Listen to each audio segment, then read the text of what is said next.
नमस्कार मित्रांनो, मी विशाल रमेशचंद्र पवार तुमचं ऑडिओ पॉडकास्टमध्ये हार्दिक स्वागत करतो. भाग 2 यामध्ये आपण भारतातील जैवविविधता याबद्दल चर्चा करणार आहोत. चला तर मग सुरुवात करूया. भारतातील जैवविविधता प्रमुखपणे 3 पातळीवर अभ्यासली जाते. 1 परिसंस्था, 2 प्रजातीय आणि 3 पाळीव विविधता म्हणजे डोमेस्टिक बायोडायव्हर्सिटी. त्या प्रत्येकामध्ये एक विशिष्टता आहे. मात्र ज्या 3 बघितल्या आपण, परिसंस्था, प्रजातीय आणि पाळीव विविधता, यापैकी प्रजातीयमध्ये 2 प्रकार आहेत आणि पाळीव विविधतेमध्ये 2 प्रकार आहेत.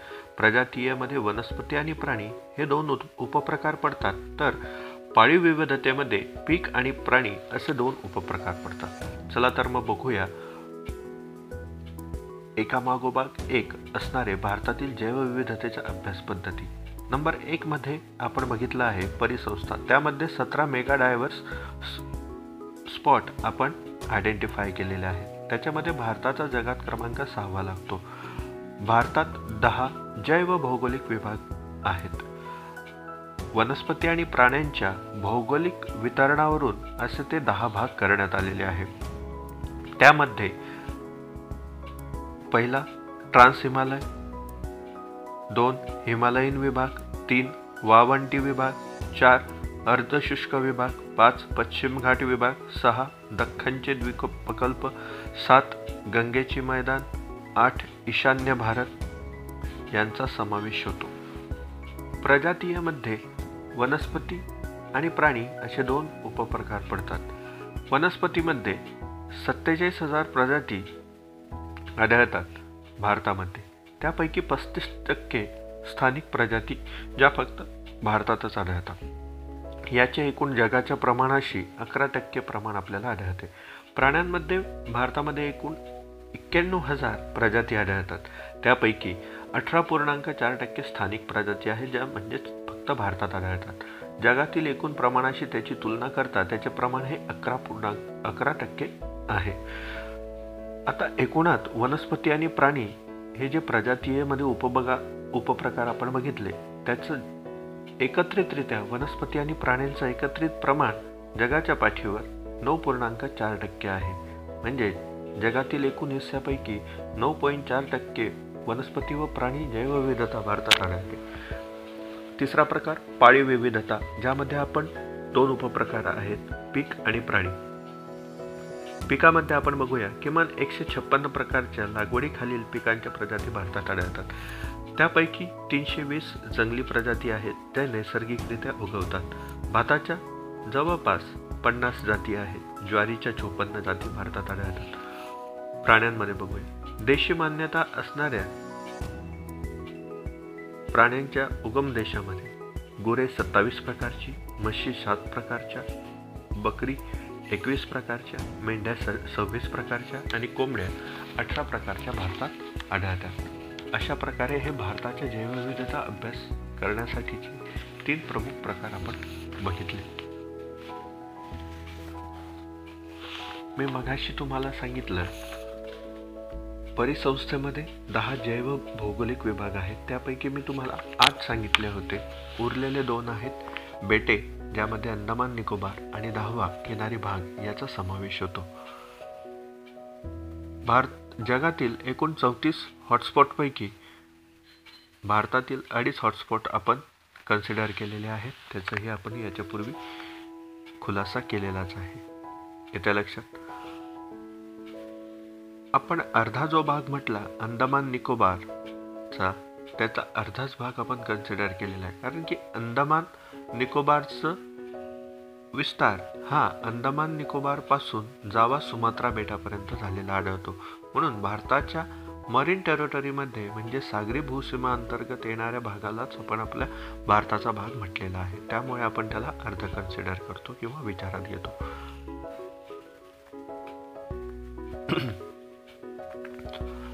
भारतातले परिसंस्था विविधता असलेले शोला गवता प्रदेश हा निलगिरी पर्वतरांगांमध्ये आढळतो. भारतातल्या परिसंस्कृती विविधता असलेला भाग शोला गवताळ प्रदेश हा निलगिरी पर्वतरांगेत आढळतो. जैवविविधतेची हानी किंवा ऱ्हास होण्यासाठी प्रमुख 11 कारणांचा अभ्यास केला जातो. त्यापैकी 1 अधिवास विनाश, 2 अधिवास विखंडन, 3 विदेशी प्रजातींचा प्रदेश, 4 अतिवापर व बेकायदेशीर व्यापार, 5 प्रदूषण, 6 अनुचित विकास, 7 अयोग्य कृषी व वनिकी पद्धत, 8 जागतिक व्यापार पद्धतीतील दोष, 9 जागतिक तापमान वाढ, 10 मानव वन्यजीव संघर्ष आणि 11 पारंपरिक ज्ञानाचा ऱ्हास. त्यापैकी पहिला अधिवास विनाश. उत्तर प्रदेशामधील एकशिंगी गेंडा हा अशाच प्रकारच्या अधिवास विनाशामुळे नष्ट आहे. बेसुमार जंगलतोड झाल्यामुळे वनांचा नाश होतो आणि त्यातून वनांची स्वयंनिर्मिती क्षमता नष्ट होते.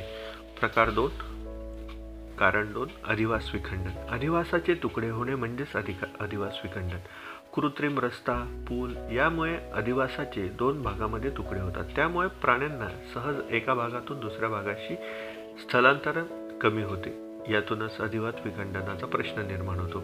उदाहरणार्थ दक्षिण भारतातील हत्तींची संख्या कमी होण्यासाठी अशाच प्रकारचं अधिवास विखंडन कारणीभूत ठरलेले आहे. नैसर्गिक वनांच्या जागी व्यापारी मळे आलेले आहेत, म्हणजेच त्या ठिकाणी मोनोकल्चर निर्माण झालेले आहे. त्यातूनच जैवविविधता वनस्पतींची देखील किंवा वनांची देखील कमी होताना आपल्याला दिसते. प्रकार 3 कारण 3 विदेशी प्रजातींचा प्रदेश, एक्झॉटिक व्हरायटी रिजन. म्हणजे विदेशी प्रजाती भारतात आणल्यानंतर त्यांची मोठ्या प्रमाणाने भारतातील क्षेत्र व्यापलेले आहे. उदाहरणार्थ पार्थेनियम, ज्याला आपण गाजर गवत म्हणतो. आणि दुसरा प्रकार आहे घाणेरी, म्हणजे विदेशी प्रजातींनी भारतीय देशी प्रजातींची जागा घेतलेली आहे आणि त्याचं प्रमाण वाढलेलं आहे. मुद्दा क्रमांक 4 अतिवापर व बेकायदेशीर व्यापार. त्याला आपण इंग्रजीमध्ये बेकायदेशीर व्यापाराला पोंचिंग असं म्हणतो.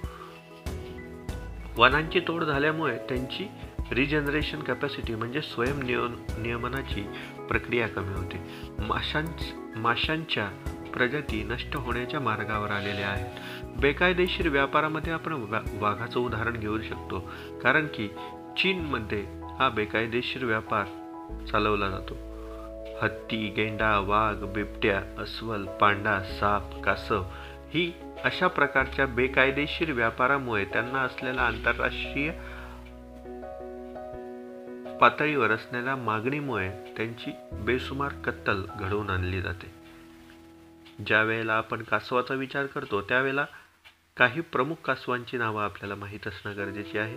1 green turtle, 2 loggerhead, 3 olive Ridley, 4 hornbills आणि 5 लेदरबॅक. त्यापैकी लॉगरहेड आणि ऑलिव्ह रिडले हे कासवाचे प्रकार खाण्यासाठी वापरतात.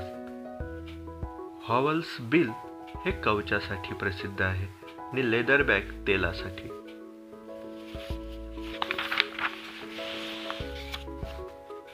प्रदूषणामुळेही आपण जैवविविधतेचा ऱ्हास झालेला आढळतो. गिधाड व गरुडांची संख्या अशाच प्रकारच्या प्रदूषणाच्या कारणांमुळे कमी होताना दिसते. व्हेटरनिटी पेनकिलर म्हणून वापरण्यात येणारं डायक्लोफेनेक म्हणजे गुराढोऱ्यांसाठी औषधी म्हणून वापरण्यात येणारं डायक्लोफेनेक औषध हे गिधाडांचं अस्तित्व संपुष्टात आणण्यासाठी कारणीभूत ठरलं. कारण व्हेटरनिटी डॉक्टरांमार्फत वापरण्यात येणारं हे डायक्लोफेनेकचा अंश गुरांच्या शरीरात साठवलेला जातो आणि ज्या वेळेला ही गुरं मरतात त्यावेळेला ती गिधाड त्यांना त्या मेलेल्या गुरांना खातात. मेलेल्या गुरांमधून ते डायक्लोफेनेक गिधाडांकडे हस्तांतरित होतं आणि त्यातूनच ते गिधाडांना संपवण्यासाठी म्हणजे मारण्यासाठी कारणीभूत ठरतात. अशा प्रकारे गिधाडांची संख्या किंवा गिधाडांची बायोडायव्हर्सिटी कमी होण्यासाठी डायक्लोफेनेक हे व्हेटरनरी पेनकिलर कारणीभूत ठरतं असं आपण म्हणतो. दुसरा प्रकार आहे गरुडांची संख्या देखील कमी होते. यासाठी प्रमुख कारणीभूत ठरणारं प्रदूषक आहे DDT. कारण हे DDT आपण कृषीमध्ये वापरतो आणि हे कृषीमध्ये वापरलेलं DDT पाण्यामध्ये अंश त्याचा उतरतो. पाण्यामध्ये अंशाच्या स्वरूपात ते उतरल्यामुळे ते माशांच्या शरीरात जाते. ही मासे गरुडे खातात आणि गरुडांच्या शरीरामध्ये त्या DDTचं हस्तांतरण होतं आणि यामुळे या गरुडांच्या अंड्याचे कवच जे होते ते पातळ होते आणि परिणामी त्यांचा वंशकाल कमी होतो. अशा प्रकारे या प्रदूषकांमुळे उदाहरणार्थ डायक्लोफेनेक आणि DDTमुळे गिधाड आणि गरुड अनुक्रमे यांची संख्या कमी होण्यासाठी कारणीभूत ठरलेले आहे. अनियोजित विकास, मोठी धरणे, वनजमिनी पाण्याखाली गेल्यामुळे अशा प्रकारच्या जैवविविधतेला धोका निर्माण झालेला आहे. उदाहरणार्थ केरळमध्ये मुल्ला पेरियार डॅम धरण हे असंच प्रकार. पेरियार नदीवर 11 धरणे टप्प्याटप्प्याने बांधण्यात आल्यामुळे वनजमिनी पाण्याखाली गेलेल्या आहे आणि तिथली जैवविविधता धोक्यात आलेली आहे. 2. देशातल्या मोठ्या प्रमाणावर झालेल्या औद्योगिकरणामुळे वनजमिनी कमी झालेल्या आहेत आणि वनांचे आच्छादनही कमी झालेले आहे. अयोग्य कृषी आणि वनिकी पद्धत. जुन्या पारंपरिक पद्धती ज्या जेनेटिकल बेसवर होत्या आढळायच्या, ज्याच्याद्वारे आपल्याला विविधता आढळायची, ते आता कमी झालेले. त्या जागी संकरित बियाणांचा वापर केला गेला आणि त्या संकरित बियाणांच्या वापरामुळे एकल शेती पद्धती निर्माण झाली, म्हणजे मोनोकल्चर निर्माण झालं. उच्च उत्पादन मिळालं, मात्र त्या बियाण्यांमुळे रोगप्रतिकारक क्षमता कमी झाली. अशा प्रकारे टप्प्याटप्प्याने जैवविविधता कमी होण्यासाठी अयोग्य कृषी व वनिकी पद्धत कारणीभूत ठरतात.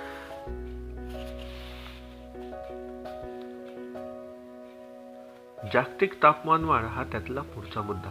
ग्लोबल वॉर्मिंगमुळे प्रजाती लुप्त होण्याचा धोका निर्माण झालेला आहे. सागरी पातळी नष्ट होण्याचा धोका निर्माण झालेला आहे. बेटे नष्ट होण्याचा धोका निर्माण झालेला आहे. उदाहरण म्हणून आपण मालदीव विचारात घेऊ शकतो. 10. मानव वन्यजीव संघर्ष. बिबट्यात शहरात येणे किंवा वन्यजीव शहरात येणे किंवा वस्त्यांमध्ये जाणे, अशातून आपल्याला उदाहरणे बातम्या वाचायला मिळतात. हाच एक मानव व वन्यजीव संघर्ष निर्माण होण्याची उत्तम उदाहरणे आपल्याला म्हणता येईल. पारंपरिक ज्ञानाचा ऱ्हास. वनस्पतीचे औषधी गुणधर्म असतात याचा आपल्याला आज विसर पडलेला आहे. त्याच्यामुळे आपल्याला त्या वनस्पतींची जाणीव नाही, त्याचं महत्त्व नाही. त्याच्यामुळे या पारंपरिक ज्ञानाचा ह्रास झाल्यामुळे आता आपण त्याला सांभाळण्यासाठी प्रयत्न करताना दिसत नाही. पारंपरिक ज्ञानाच्या ऱ्हासामध्ये आपल्याला एक उत्तम उदाहरण बघता येईल, जे म्हणजे चिपको आंदोलन. झाड कापू न देण्यासाठी सुंदरलाल बहुगुणा यांच्या नेतृत्वाखाली आदिवासी जमाती, ज्यांना बिश्नोई लोक म्हणतात, यांनी राजस्थानामध्ये अशा प्रकारचं हे आंदोलन घडवून आणलेलं होतं. मात्र अशा प्रकारच्या पारंपरिक पद्धतीचा किंवा कल्चरचा आता ऱ्हास होताना आपल्याला दिसतो आहे. पुढचा नवीन मुद्दा आहे संवर्धनाच्या पद्धती. जैवविविधता संवर्धनासाठीच्या 2 प्रमुख पद्धती आपल्याला आढळतात. त्या म्हणजे पहिली म्हणजे समुदाय आधारित संवर्धन आणि दुसरी म्हणजे आधुनिक. समुदाय आधारित संवर्धन आणि आधुनिक आधारित संवर्धन. आधुनिक आधारित संवर्धन पद्धतीमध्ये 2 उपप्रकार पडतात. इन सितू म्हणजेच ऑन साईट आणि दुसरं म्हणजे एक्स सितू म्हणजे ऑफ साईट. SITU सितू हा त्याचा स्पेलिंग आहे. ज्या वेळेला आपण म्हणतो समुदाय संवर्धनासाठीच्या 2 पद्धती, त्याच्यामध्ये पहिली बघूया समुदाय आधारित संवर्धन पद्धती. पहिली पद्धत आहे पवित्र प्रजाती. उदाहरणार्थ वड, पिंपळ यांना आपल्या आपल्या संस्कृतीमध्ये एक विशिष्ट स्थान आहे. त्याच्यामुळे याची कत्तल करणं आपल्या धर्माच्या विरोधात किंवा आपण पाळत असलेल्या कम्युनिटीच्या विरोधात आहे. म्हणून या झाडांची कत्तल करण्यात येत नाही किंवा तसा प्रकार समज असल्यामुळे असे झाडं कत्तलीपासून बचावतात आणि त्याचाच आपल्याला अप्रत्यक्षपणे आणि प्रत्यक्षपणे निसर्गाचं संतुलन राखण्यासाठी मदत होताना दिसते. त्याच्यानंतर उदाहरण आहे चिंकारा काळवीट. चिंकारा काळवीट हा दैव अंश मानला जातो राजस्थानमध्ये, म्हणून त्याची हत्या करणं पाप मानलं जातं. म्हणून तशा प्रकारच्या प्राण्यांचा जीवही अशा प्रकारच्या पवित्रता पाळल्या गेल्यामुळे, ते धार्मिक असेल, जातीय असेल, कोणत्याही समाजाची असेल, त्याच्यामुळे ती पाळली जाते. मुद्दा क्रमांक 2 समुदाय आधारित संवर्धनामध्ये पारंपरिक व्यवस्थापनाच्या पद्धती. संसाधनांचा वापर आजूबाजूच्या परिसरातील तेथील समुदायाने करण्यासाठी प्रोत्साहन दिले पाहिजे. तशाच प्रकारे वन व्यवस्थापन समिती स्थापन केली जाते. त्याच्यानुसार आपण एक संत तुकाराम वनग्राम पुरस्कार महाराष्ट्र शासनाच्या वतीने देत असतो. ही अशा प्रकारची उदाहरणं आहेत ज्यातून आपण समुदाय आधारित संवर्धन साधण्याचा उत्तम प्रकारे प्रयत्न करत असतो. समुदाय बीज बँका यांची स्थापना परंपरागत बियाणे वाचवण्यासाठी करण्यात आलेली आपल्याला दिसते. मिट्टी बचाव आंदोलन हे त्यातलंच एक उदाहरण आहे जे मध्य प्रदेशमध्ये जबलपूरमध्ये हाती घेण्यात आलेलं होतं. दुसरा प्रकार आपण बघितला संवर्धनाच्या पद्धतीमध्ये आधुनिकता, ज्यामध्ये आपण पहिली उपपद्धत बघणार आहोत इन सितू म्हणजे ऑन साईट, म्हणजे ज्या मूल ठिकाणी तुम्हाला संवर्धन करायचं आहे त्याच ठिकाणी उपाययोजना केल्या जातात. त्या व्यतिरिक्त दुसऱ्या ठिकाणी ते केलं जात नाही, म्हणून त्याला इन सितू किंवा ऑन साईट कन्झर्वेशन असं म्हटलं जातं. संरक्षित क्षेत्र ही संकल्पना ऑन साईटसाठी IUCNने मांडलेली आहे. क्षेत्रांचे 2 प्रमुख प्रकारात विघटन करण्यात येतं, म्हणजे विभाग करण्यात येतं. राष्ट्रीय उद्याने आणि 2 वन्यजीव अभयारण्ये. दुसरा प्रकार आहे संरक्षित क्षेत्रात नंतर बायोस्फिअर रिझर्व्ह म्हणजे जीवावरण राखीव क्षेत्रे. तिसरा प्रकार आहे आरक्षित आणि संरक्षित वने आणि चौथा प्रकार आहे टायगर आणि एलिफंट रिझर्व्ह. पहिला प्रकार आहे संरक्षित क्षेत्र, त्या क्षेत्राचे 2 भाग राष्ट्रीय उद्याने आणि वन्यजीव अभयारण्य. दुसरा आहे बायोस्फिअर रिझर्व्ह जीवावरण राखीव क्षेत्र. तिसरा प्रकार आहे आरक्षित व संरक्षित वने आणि चौथा प्रकार आहे टायगर आणि एलिफंट रिझर्व्ह. आधुनिकतेमध्ये दुसरी पद्धत आहे एक्स सितू पद्धत ऑफसाईट, म्हणजे एका ठिकाणावरून दुसऱ्या ठिकाणी हलवून माणसांच्या निगराणीखाली जशा पद्धतीने संवर्धन केलं जातं त्याला एक्स सितू किंवा ऑफसाईट मेथड असं म्हणतात. बंदिस्त पैदास व प्रजातींची पुनर्वसन हा त्यातला पहिला मुद्दा. दुसरा आहे बॉटॅनिकल गार्डन. तिसरा आहे zoo parks, deer parks, safari parks. Aquarium ही त्याची उत्तम उदाहरणं आहे. ॲक्वेरियम म्हणजे मत्स्यालय. 4 जीन बँका आणि 5 क्रायो प्रिझर्वेशन. क्रायो म्हणजे अतिशीत तापमानाला, अतिशीत तापमान हे -139°C कमीसाठी वापरलं जातं, ज्यामध्ये स्पर्म्स म्हणजे वीर्य आणि अंडी DNA हे स्टोअर करण्यासाठी अशी क्रायो टेक्नॉलॉजी वापरली जाते.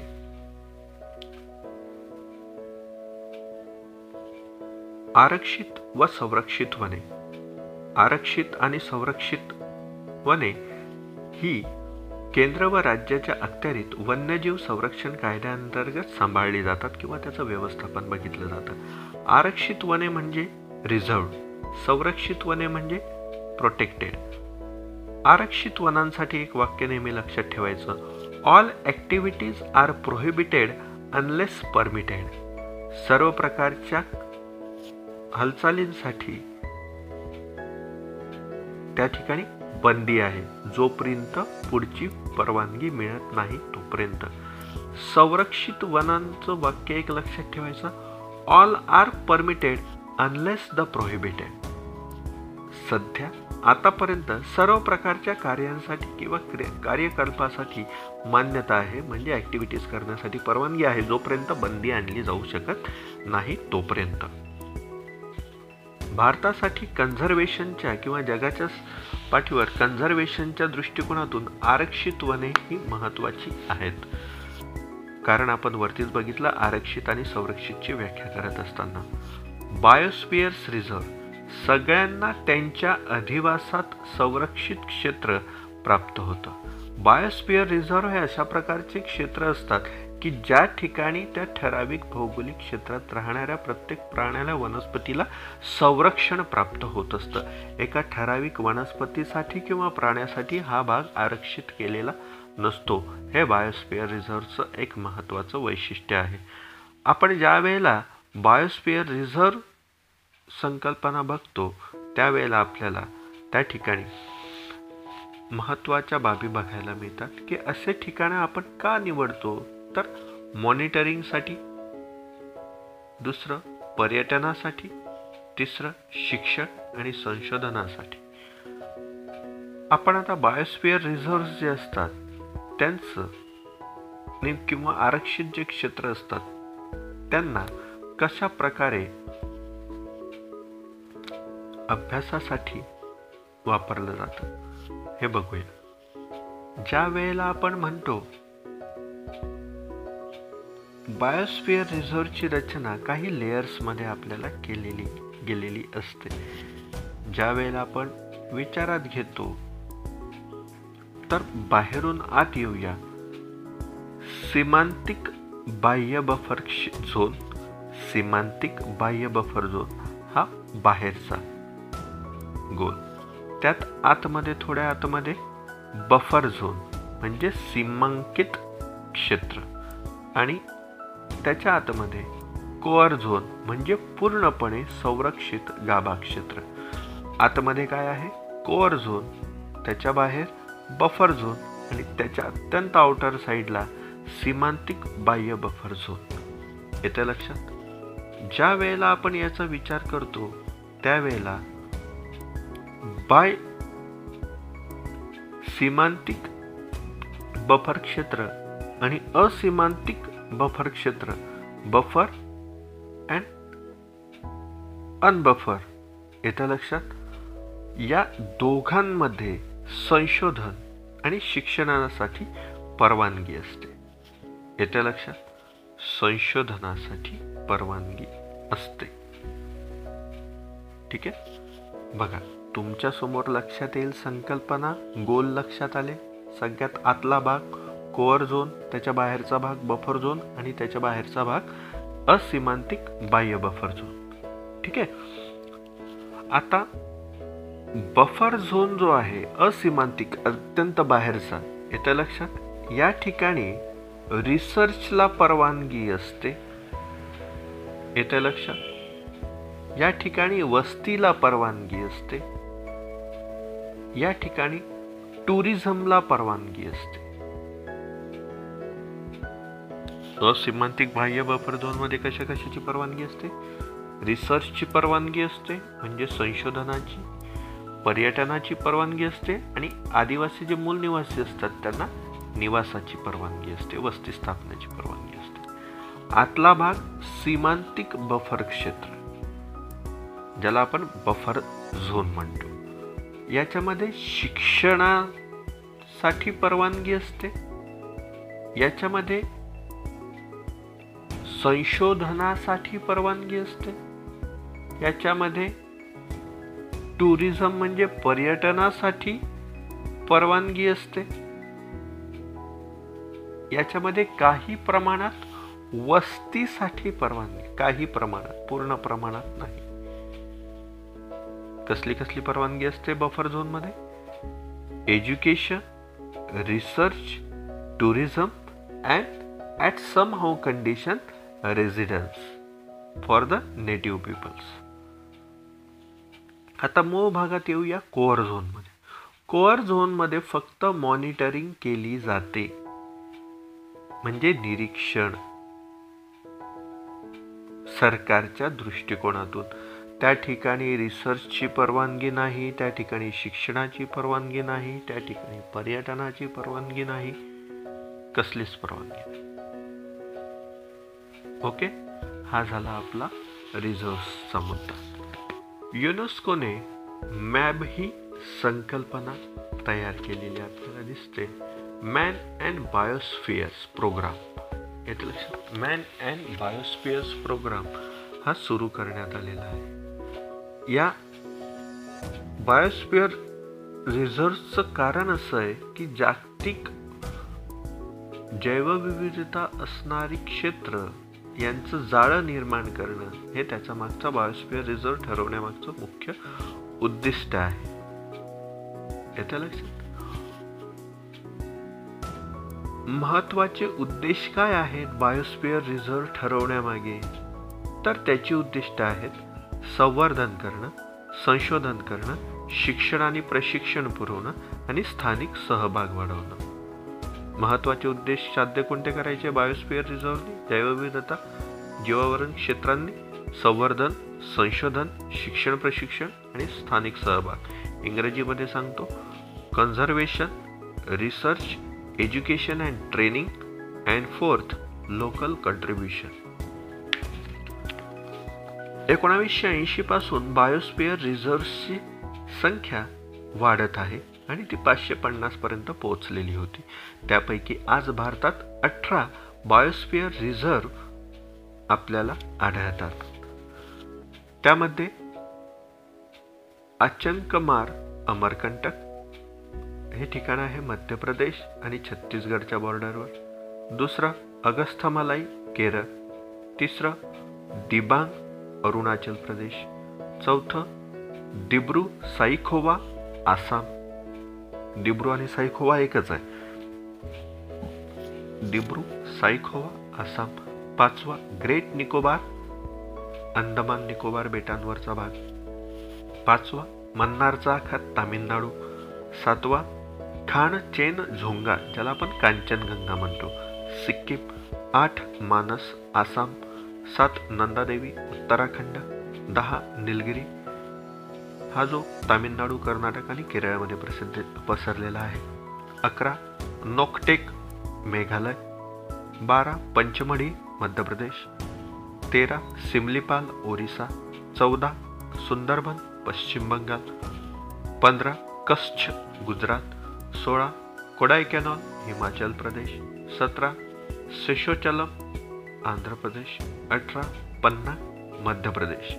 या 18 बायोस्फिअर रिझर्व्ह पैकी 7 बायोस्फिअर रिझर्व्हला युनेस्कोने वर्ल्ड नेटवर्क ऑफ बायोस्फिअर असं म्हटले आहे.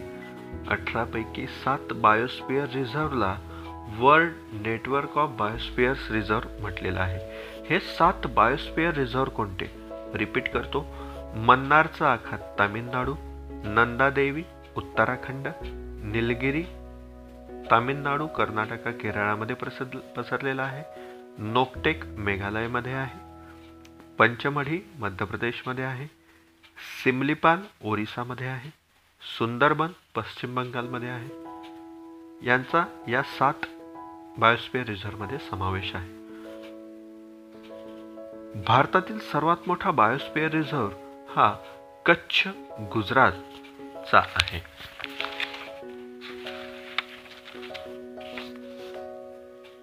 भारतामध्ये टायगर प्रोजेक्ट 1973 साली सुरू करण्यात आला. या टायगर प्रोजेक्टची 2 प्रमुख उद्दिष्ट होती. एक वाघांची संख्या मेंटेन करणे आणि 2 राष्ट्रीय वारसा म्हणून त्याचे संवर्धन करणे. मेंटेन करणे म्हणजे काय तर शास्त्रीय दृष्ट्या मेंटेन करणे, आर्थिक दृष्ट्या मेंटेन करणे, नैसर्गिक सौंदर्याच्या दृष्टिकोनातून मेंटेन करणे, सांस्कृतिक वारसाच्या अर्थाने मेंटेन करणे, परिस्थितिकीय मूल्यानुसार ते मेंटेन करणे. ही 5 प्रमुख कारणं आहे मेंटेन करण्यासाठी.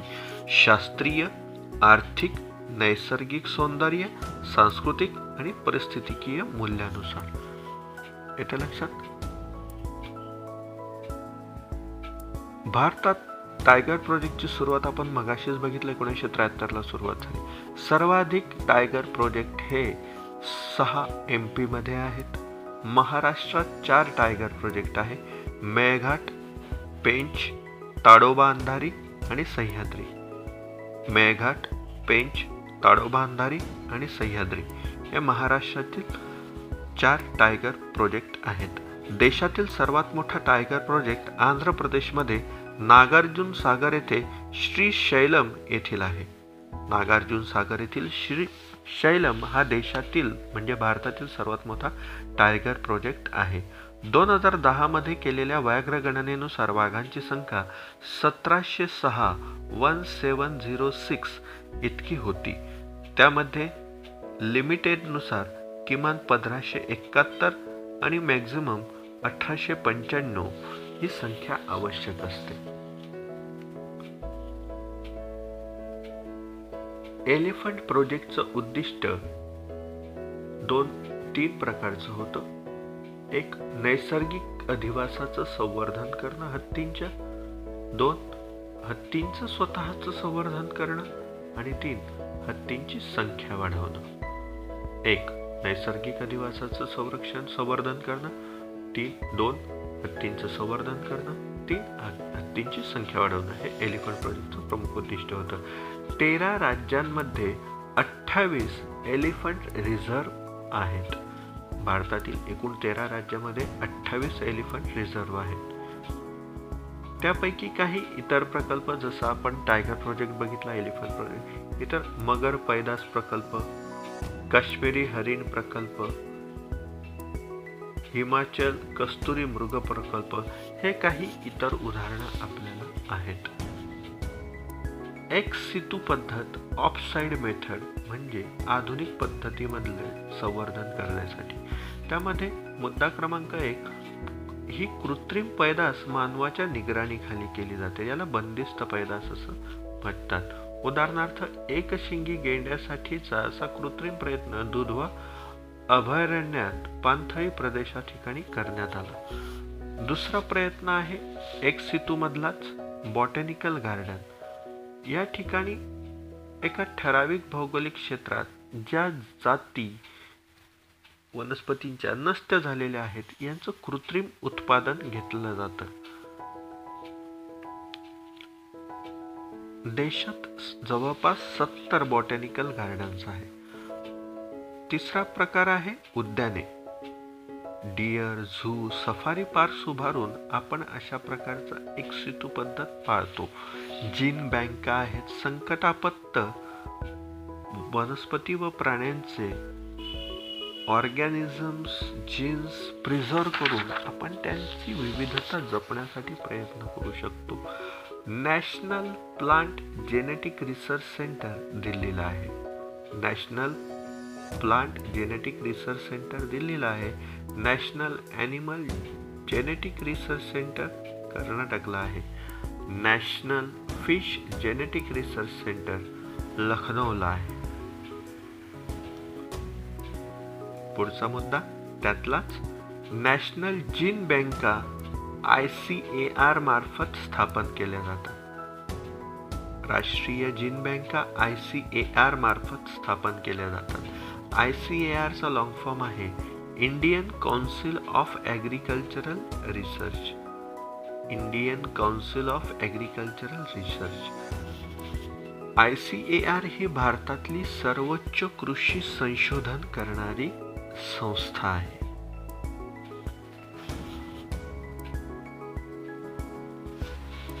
पुढचा नवीन मुद्दा, जैवविविधतेच्या संवर्धनासाठी आंतरराष्ट्रीय प्रयत्न करण्यात आले. त्यातला पहिला प्रयत्न आहे IUCN ची स्थापना. IUCN म्हणजे international union for conservation of nature and natural resources. International union for conservation of nature and natural resources. निसर्ग आणि नैसर्गिक साधन संपत्ती. नेचर आणि नॅचरल रिसोर्सेसचा अर्थ काय? निसर्ग आणि नैसर्गिक साधन संपत्तीचं संवर्धन. स्थापना करण्यात आली 1948 साली. IUCN ची मुख्यालय आहे स्वित्झर्लंड मधील ग्लँड ठिकाणी. मॉर्गस नावाची ही संस्था आहे. त्याच्या मार्फत IUCN ची स्थापना करतात. स्वित्झर्लंड मध्ये ग्लँड या ठिकाणी मॉर्गस नावाची संस्था. प्रमुख काम काय आहे तर तंत्रज्ञानाचे संवर्धन करणं आणि त्याला प्रोत्साहन देणं. याच संस्थेमार्फत जी प्राणी लुप्त झालेली आहेत यांची यादी प्रसिद्ध केली जाते. त्याला रेड डेटा बुक असं म्हटलं जातं. अशा प्रकारे या IUCNचं महत्त्व आहे. संकटापन्न वनस्पती आणि प्राण्यांची यादी या रेड डेटा बुक मधून दिली जाते. आपण अशा प्रकारच्या संकटापन्न वनस्पती आणि प्राण्यांना 5 गटामध्ये विभागतो. 1. लुप्त प्रजाती. 2. संकटापन्न प्रजाती. 3. व्हल्नरेबल. 4. दुर्मिळ. आणि 5. अपर्याप्त ज्ञान. क्रमांक 1. लुप्त प्रजाती. अशा प्रजाती ज्या कुठेच आढळत नाही किंवा लुप्त झालेल्या आहेत. नंबर 2. संकटापन्न म्हणजे भविष्यात अशा या जाती लुप्त होण्याच्या म्हणजे संपण्याच्या मार्गावर आहेत. 3. व्हल्नरेबल म्हणजे ज्या भविष्यामध्ये संकटापन्न होऊ शकतात. 4. दुर्मिळ, ज्यांची संख्या खूपच कमी झालेली आहे, म्हणजे ज्यांचा अधिवास कमी झालेला आहे आणि ज्यांची घनताही कमी झालेली आहे. आणि 5. अपर्याप्त, म्हणजे 1 ते 4 मध्ये न बसणाऱ्या, म्हणजे ना त्यांना तुम्हाला लुप्तमध्ये टाकता येतं, संकटापन्नमध्ये टाकता येतं, वल्नरेबलमध्ये टाकता येतं, दुर्मिळमध्ये टाकता येतं, यामध्ये न बसणाऱ्या वनस्पती किंवा प्राण्यांना अपर्याप्त ज्ञान या 5व्या कॅटेगरीमध्ये टाकण्यात येतं. हे व्यवस्थित लक्षात ठेवायचं आहे. IUCN नंतर दुसरा यशस्वी जागतिक पातळीवर प्रयत्न केला गेला Ramsar convention on wetland. Ramsar convention of wetland, वेटलँडलाच आपण आर्द्रभूमी किंवा पाणथळ जमिनी म्हणतो. रामसर हे ठिकाण इराणमधलं आहे. हा रामसर करार, Ramsar convention of wetland agreement 1971 साली करण्यात आला.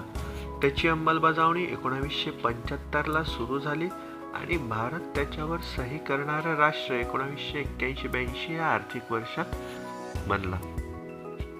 युनेस्को मार्फत तिसरा प्रयत्न आपण जागतिक पातळीवरचा बघणार आहोत. मॅब, जो युनेस्को मार्फत सुरू करण्यात आला. Man and biosphere programme. याचा उद्देश आहे बायोस्फिअर रिझर्व्सचे आयडेंटिफिकेशन करणं, ते निवडणं आणि त्याचं संवर्धन करणं. हे या मॅब प्रकल्पाचं वैशिष्ट्य आहे. चौथा प्रयत्न आहे सिटीज, CITES. 1975 साली. CITES चा लॉंग फॉर्म आहे convention on international trade in endangered species of wild fauna and flora. Wild म्हणजे जंगली, फौना म्हणजे प्राणी आणि फ्लोरा म्हणजे वनस्पती. पुन्हा एकदा सांगतो, CITES, cities convention on international trade in endangered species of wild and fauna and flora. हा सिटीजचा करार 1975 साली अस्तित्वात आला. 160 देशांच्या त्या ठिकाणी सह्या होत्या. या करारामध्ये 600 प्रजातींचा व्यापार करणाऱ्यावर बंधनं टाकण्यात आलेली आहे. फक्त 200 प्रजातींचा व्यापार करण्यासाठी मान्यता देण्यात आलेली आहे, मात्र त्याला परवाना पद्धत सुरू केलेली. 600 प्रजातींचा व्यापार प्रतिबंधित केलेला आहे. 200 प्रजातींचा व्यापाराला परवानगी आहे, मात्र त्याला परवाना पद्धत लागू करण्यात आलेली आहे या सिटीजच्या करारानंतर. 5वा प्रयत्न आहे जागतिक पातळीवरचा convention on the conservation of migratory species of wild animals.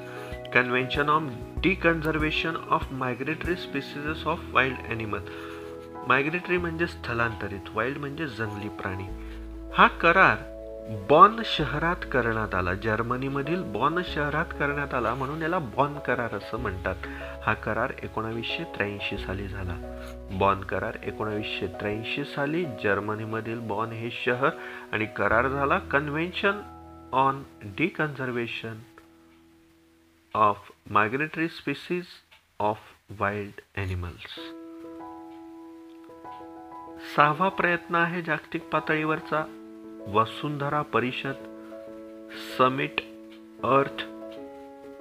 ही परिषद भरली रियो दी जानेरो येथे. रियो दी जानेरो हे ब्राझील राष्ट्रातील एक शहर आहे. 1992 साली ही परिषद झाली. वसुंधरा परिषद 1992 साली ब्राझीलमधील रियो दी जानेरो येथे. या रियो कॉन्फरन्स देखील ओळखली जाते. हिला रियो कॉन्फरन्स म्हणा, याला वसुंधरा परिषद म्हणा, याला समिट ऑफ अर्थ म्हणा, कोणताही अल्टरनेटिव्ह नाव आपल्याला या ठिकाणी देता येऊ शकतं. रियो कॉन्फरन्स 1992 जी झाली, म्हणजे वसुंधरा परिषद जी झाली, याचं प्रमुख महत्व याकरता आहे की कारण त्या ठिकाणी 3 प्रमुख संस्था किंवा कन्व्हेन्शन झालेले आहेत. पहिली संस्था UNFCCC, united nation framework on convention on climate change, united nation framework on convention on climate change. दुसरा आहे CCD, convention on control on desertification, convention on control on desertification. And UNCBD तिसरा करार आहे, united nation convention on biological diversification. UNCBD, united nation convention on biological diversification. हे जागतिक पातळीवरचे प्रयत्न या ठिकाणी करण्यात आलेले आपल्याला दिसतात. UNCBD त्यातल्या त्यात आपल्याला आणखी महत्त्वाचा घटक आहे अभ्यासासाठी. UNCBDची उद्दिष्ट आहेत प्रमुख 3. 1. जैवविविधतेचे संवर्धन करणे. 2. जैवविविधतेच्या घटकांचा शाश्वत वापर करणे. 3. जनुकीय संसाधनांच्या वापरातून प्राप्त होणाऱ्या फायद्यांची विकसित व विकसनशील देशांमध्ये न्याय्य व समान विभागणी करणे. UNCBD हा करार 1992 साली 185 देशांकडून मान्य करण्यात आला. भारतात त्या कराराला मान्यता 1994 साली देण्यात आली.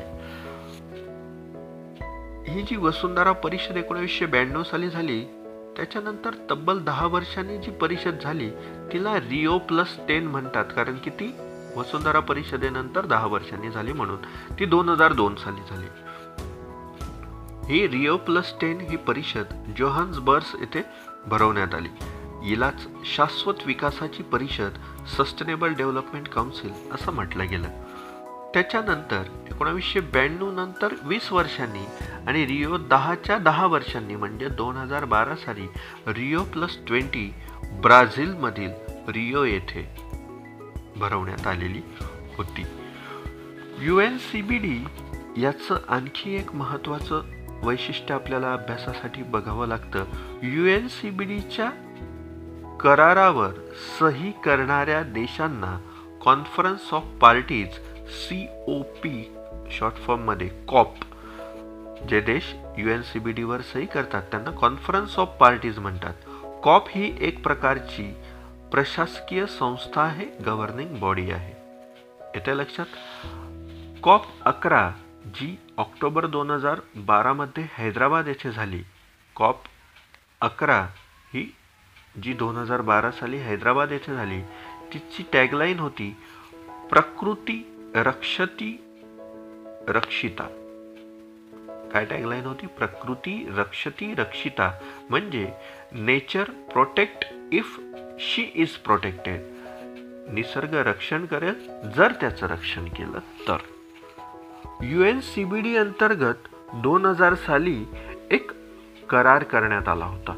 UNCBD अंतर्गत 2000 साली एक करार करण्यात आलेला होता. हा करार कार्टाजिना म्हणून ओळखला जातो. कार्टाजिना प्रोटोकॉल ऑन बायोसेफ्टी. हा करार लिव्हिंग मॉडिफाईड ऑर्गॅनिझमशी संबंधित आहे. कार्टाजिना प्रोटोकॉल ऑन बायोसेफ्टी जैवसुरक्षे संदर्भात आहे. याच्यामध्ये 2 प्रमुख भाग अंतर्भूत करण्यात आलेले आहे, GEO आणि GMO. GEO चा लॉंग फॉर्म आहे जेनेटिकली इंजिनियर्ड ऑर्गॅनिझम आणि GMO चा लॉंग फॉर्म आहे जेनेटिकली मॉडिफाईड ऑर्गॅनिझम. म्हणजे E आणि M मध्ये फक्त फरक आहे.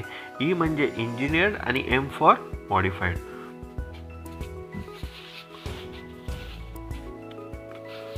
आता हे झाले जागतिक पातळीवरील प्रयत्न. भारतातील कायदे आणि धोरणांसंदर्भात थोडी चर्चा करूया.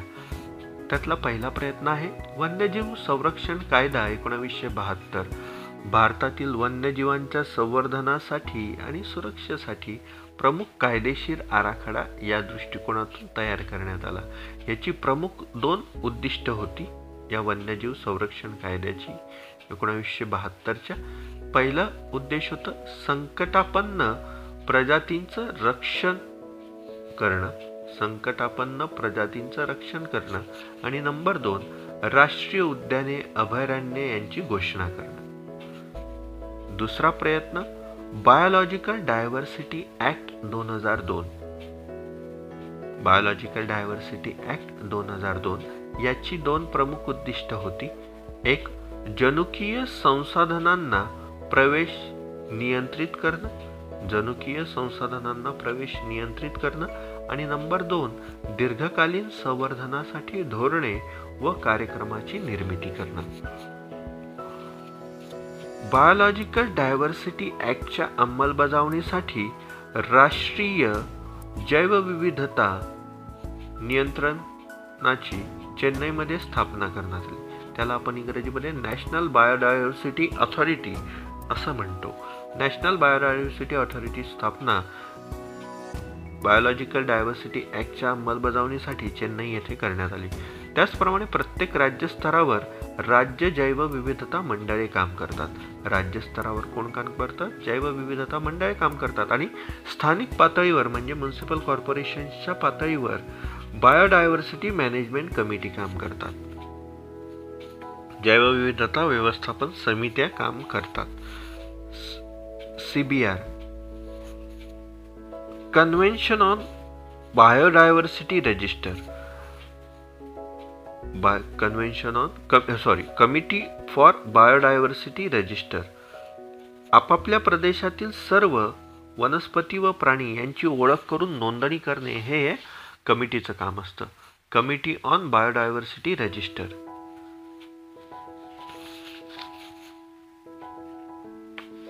पुढचा नवीन मुद्दा आहे वेटलँड, पाणथळ जमिनी किंवा आर्द्रभूमी. वेटलँड या अशा जमिनी असतात त्या पूर्णपणे जमीन पण नसतात आणि पूर्णपणे पाणीही नसतं त्या ठिकाणी. याचा मधला संक्रमणावस्था म्हणजे वेटलँड. IUCNच्या व्याख्येनुसार बघूया. IUCN काय म्हणतं, वेटलँडची डेफिनेशन काय करतं. आर्द्रभूमी म्हणजे असा भाग की जो पाण्याखाली बुडालेली जमीन असतो किंवा पाण्याने संतृप्त झालेली ती जमीन असते. पाण्याखाली बुडालेला जमिनीचा भाग किंवा पाण्याने संतृप्त झालेली जमीन म्हणजे वेटलँड किंवा पाणथळ किंवा आर्द्रभूमी होय. पाणथळ जमिनीचे 2 भाग पडतात किंवा अभ्यासासाठी नैसर्गिक पाणथळ क्षेत्र आणि कृत्रिम पाणथळ क्षेत्र. नैसर्गिक म्हणजे नदीच्या प्रवाहामुळे तयार झालेले पाणथळ क्षेत्र, उदाहरणार्थ गाळाचे मैदान वगैरे. तात्पुरते वेटलँड्स, येत्या लक्षात वाहते पाणी यांचा त्या ठिकाणी समावेश होतो. कृत्रिम म्हणजे धरण बांधलं जातं, धरणाखालची जमीन ही झिरपण्याचा पाण्याचा जो वेग असतो त्यातून आजूबाजूचा जे भाग असतो तो कायमस्वरूपी वेटलँड मध्ये परिवर्तित होतो. हे स्थिर पाण्यामुळे घडून येतं आणि नैसर्गिक जे आहे ते वाहत्या पाण्यामुळे घडून येतं. आता महाराष्ट्राचं जर उदाहरण घ्यायचं झालं तर आजची जी सदाशिव पेठ आहे त्या ठिकाणी मोठा नदीच्या गाळाचं संचयन होऊन आता तर तो सदाशिव पेठेचा भूभाग तयार झालेला आहे असं अभ्यासकर्ते आपल्याला सांगतात.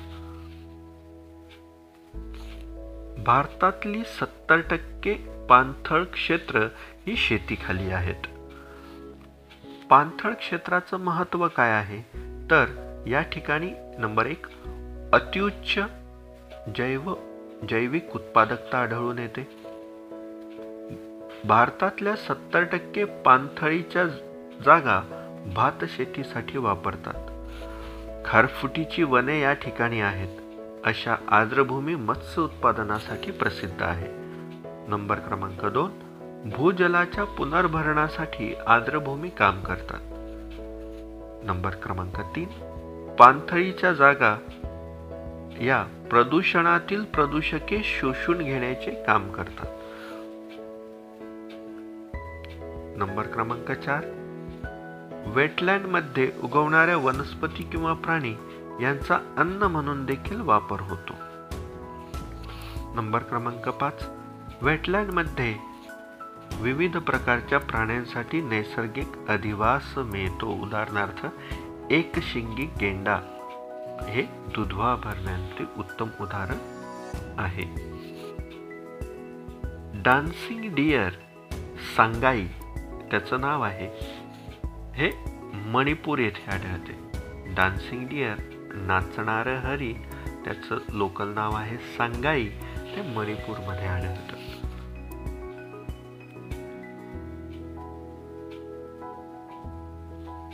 पाणथळ जमिनीचं वर्गीकरण काही प्रमुख प्रकारांमध्ये केलं जातं. याचे प्रमुख 6 प्रकार आहेत. 1. हिमनदी पाणथळ क्षेत्र. 2. विवर्तनिक पाणथळ क्षेत्र. 3. नालाकृती पाणथळ क्षेत्र. 4. खाजण. 5. क्रॅटर वेटलँड आणि 6. खारफुटीचं पाणथळ क्षेत्र. त्यापैकी पहिलं बघूया, हिमनदी वेटलँड. त्सो मोरोरी जम्मू अँड काश्मीर आणि चंद्रताल जम्मू अँड काश्मीर मधलं हे हिमनद्यांमुळे तयार झालेले पाणथळ क्षेत्र आहेत. 2. विवर्तनिक वेटलँड म्हणजे टेक्टोनिक वेटलँड. भूगर्भातील हालचालींमुळे जमिनीवर होणारा हा परिणाम असतो आणि त्याच्यामुळे निर्माण झालेली ही पाणथळ क्षेत्र असतात. त्याचे उत्तम उदाहरण म्हणजे नैनिताल, भीमताल. 2. नीलनाग जम्मू अँड काश्मीर मधलं. आणि तिसरं उदाहरण आहे खज्जियार हिमाचल प्रदेश. तिसरं आहे नालाकृती सरोवरे वेटलँड. नालाकृती वेटलँड म्हणजे ऑक्सबो वेटलँड. हे जे ऑक्सबो वेटलँड आहे ते झिगझॅग आकाराचे असतात. याचे उत्तम उदाहरण म्हणजे दाल सरोवर, उलर सरोवर जे झेलम नदीमुळे तयार झालेले आहे. आणि तिसरं उदाहरण आहे लोकताक सरोवर मणिपूर येथील. तिसरं उदाहरण आहे लोकताक सरोवर मणिपूर येथील. चौथा प्रकार आहे खाजण. खाजण हा जो भाग असतो तो देखील एक वेटलँडचाच प्रकार आहे. त्याची उदाहरणं बघूया. 1. चिल्का सरोवर. 2. पुलिकत सरोवर आणि 3. कोलेरू. चिल्का सरोवर, पुलिकत आणि कोलेरू.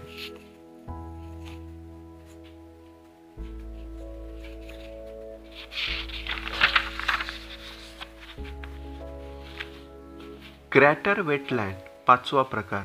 धूमकेतू आदळल्यामुळे किंवा भूकंपामुळे तयार झालेलं एक पाणथळ क्षेत्र. त्याचं उत्तम उदाहरण म्हणजे महाराष्ट्रातील बुलढाणा जिल्ह्यातील लोणार सरोवर. अशा ठिकाणी खारे पाणी असते. त्या ठिकाणी फ्रेश वॉटर किंवा शुद्ध पाणी, स्वच्छ पाणी मिळत नाही. क्षारता म्हणजे काय तर 1 लिटर पाण्यात विरघळलेल्या क्षारांचे ग्रॅम मधील वजन म्हणजे क्षारता होय. 6वा प्रकार आहे खारफुटीच्या वेटलँडचा. खारफुटीची वेटलँड जी असतात त्याची उत्तम उदाहरण म्हणजे भितरकनिका जे ओरिसामध्ये आहे आणि सुंदरबन जे पश्चिम बंगालमध्ये आहे. आता सध्या या दोघांनाही भितरकनिका व सुंदरबनला अभयारण्य म्हणून घोषित केलेलं आहे शासनाने. वेटलँड धोक्या कशामुळे येतात, वेटलँडला धोका कशामुळे पोहोचतो तर पहिला आहे मानवी आर्थिक क्रिया. येत्या लक्षात मानवी आर्थिक क्रियांमध्ये येतं अतिक्रमण, गाळ सचणे, तणनिर्मिती आणि सांडपाणी आणि कृषी रसायने. पहिला प्रकार बघितला मानवी आर्थिक क्रिया. 2. अतिजैविकीकरण म्हणजे जलीय परिसंस्था सांडपाण्यामुळे खराब होतात. अतिजैविकीकरण. 3. मत्स्यशेतीचे परिणामांमुळे कृत्रिमरित्या माशांच्या संगोपना करून ते नंतर पकडले जातात. त्यातून पण त्यांचे अस्तित्व वेटलँडचं धोक्यात आलेलं आपल्याला दिसतं. भारताने 1985-86 मध्ये राष्ट्रीय आर्द्रभूमी संवर्धन व्यवस्थापन व कार्यक्रम सुरू केला. त्यासाठी राष्ट्रीय दृष्ट्या महत्त्वाच्या 104 पाणथळ जागांची निवड करण्यात आली. त्यासाठी राष्ट्रीय दृष्ट्या महत्त्वाच्या 104 पाणथळ जागांची निवड करण्यात आली. त्या 104 पैकी 25 आंतरराष्ट्रीय दृष्टीने महत्त्वाच्या वेटलँड रामसर साईट म्हणून निवडण्यात आल्या. त्या 104 पैकी 25 आंतरराष्ट्रीय दृष्टीने महत्त्वाच्या वेटलँड रामसर साइट्स म्हणून निवडण्यात आल्या. खारफुटीच्या वनांनाच मंगलवने असे देखील म्हणतात. यांना सुंदरबनमध्ये सुंदरी म्हणतात. सुंदरी म्हणजे अशा प्रकारचं वनस्पती आहे की जी झुडूप पण नाही आणि मोठे वृक्ष पण नाही, या दोघांमधला भाग म्हणजे वनस्पती, ही सुंदरी वनस्पती होय. उष्णकटिबंधीय समुद्र किनारी पाण्यावर भरती ओहोटी पाण्याची सतत ये-जा सुरू असते. त्या ठिकाणी आपल्याला खारफुटीची वने आढळतात. उष्णकटिबंधीय समुद्र किनाऱ्याच्या पाण्यावर भरती ओहोटीच्या पाण्याची सतत ये-जा सुरू असते, त्या ठिकाणी आपल्याला खारफुटीची वने आढळतात. म्हणजे जर विचारलं खारफुटीची वने कुठे आढळतात किंवा कोणत्या परिस्थिती लागते, समशीतोष्ण उष्णकटिबंधीय समुद्रकिनारा, अशी खारफुटीची वन समशीतोष्ण व थंड प्रदेशात आढळणार नाहीत. खारफुटीची वनांची वैशिष्ट्ये काय असतात? अत्यंत प्रतिकूल परिस्थितीत म्हणजे वारा, खारे पाणी अशा परिस्थितीतही ते तग धरतात, कारण की त्यांचा आधार भक्कम असतो. नंबर 2, पाण्याचा पर्णोत्सर्जनाचं प्रमाण कमी व्हावं म्हणून त्याच्यावर मेणाचा थर असतो. पानामधून जे पर्णोत्सर्जन होतं, पाण्याचं उत्सर्जन होतं वाफेच्या स्वरूपात, येतं लक्षात, हे कमी होतं कारण की त्या खारफुटीच्या वनांच्या झाडाच्या पानांवर मेणाचा थर असतो. 3, मुळामध्ये असे गुण असतात की ते पाण्यातील खारेपणा किंवा क्षार शोषून घेतात. 4, या वनस्पतींचं प्रजनन जरायू पद्धतीने होत असते. या वनस्पतींचं प्रजनन कोणत्या पद्धतीने होतं? जरायू पद्धतीने होतं. भारतामध्ये खारफुटी वनांचं सर्वेक्षण 1987 साली करण्यात आलं. भारतामध्ये खारफुटी वनांचं सर्वेक्षण पहिल्यांदा 1987 साली करण्यात आलं आणि त्यानंतर दर 2 वर्षांनी खारफुटी वनांचं संरक्षण केलं जात आहे. सर्वात जास्त खारफुटीचं क्षेत्र असणारं भाग आहेत: 1 पश्चिम बंगाल, 2 गुजरात आणि 3 अंदमान निकोबार. 1 पश्चिम बंगाल, 2 गुजरात, 3 अंदमान निकोबार. पश्चिम भागातील खारफुटीचा भाग कोणता? तर वेंबनाड, होन्नावर, मालवण आणि कच्छचे आखात. पश्चिम भागात वेंबनाड, होन्नावर, मालवण आणि कच्छचे आखात. पूर्व भागामध्ये सुंदरबन, भितरकनिका, चिल्का, गोदावरी कृष्णा यांचा त्रिभुज प्रदेश आणि पुलिकत सरोवर.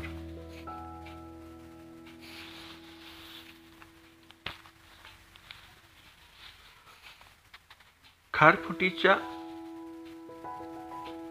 वनांना धोके निर्माण झालेले आहेत. गेल्या 35 वर्षात भारतात 1/3 खारफुटींचा विनाश झालेला आहे. त्याचं प्रमुख कारण आहे कृषीसाठी जमीन साफ करून त्या ठिकाणी भात शेती आता केली जाते. औद्योगिकीकरणासाठी जमिनी खाली केल्या जात आहेत. कारखान्यांसाठी जमिनी खाली केल्या जात आहेत. आजूबाजूच्या प्रदेशातील प्रदूषित पाणी त्या खारफुटीच्या वनांवर पडत आहे, त्याच्यामुळे ते ह्रास पावत आहेत. अधूनमधून समुद्रावर होणाऱ्या तेल गळत्या मोठमोठ्या जहाजांच्या, त्याच्यामुळे प्रदूषण होत आहे. त्याच्यामुळे ही खारफुटीची वनं संपुष्टात येत आहे. खारफुटीचं संरक्षण करण्यासाठी 1986 साली पर्यावरण संरक्षण कायदा मंजूर करण्यात आला. त्याचप्रमाणे CRZची अधिसूचना जारी करण्यात आली. CRZ म्हणजे coastal regulatory zone. Coastal regulatory zone CRZच्या भाग 1 मध्ये खारफुटी वनांचा समावेश करण्यात आलेला आहे. खारफुटींना मोठ्या प्रमाणावर संरक्षण उपलब्ध करून दिले पाहिजे, म्हणजेच मानवाच्या आर्थिक क्रियांवर अशा ठिकाणी बंदी आणली पाहिजे. 38 खारफुटीची क्षेत्र तीव्र संवर्धनासाठी निवडण्यात आलेली आहे. 1996 मध्ये सर्वोच्च न्यायालयाने खारफुटी वनांना संरक्षणाचा दर्जा दिला. त्यामध्ये सुंदरबन आणि भितरकनिका यांचा समावेश आहे.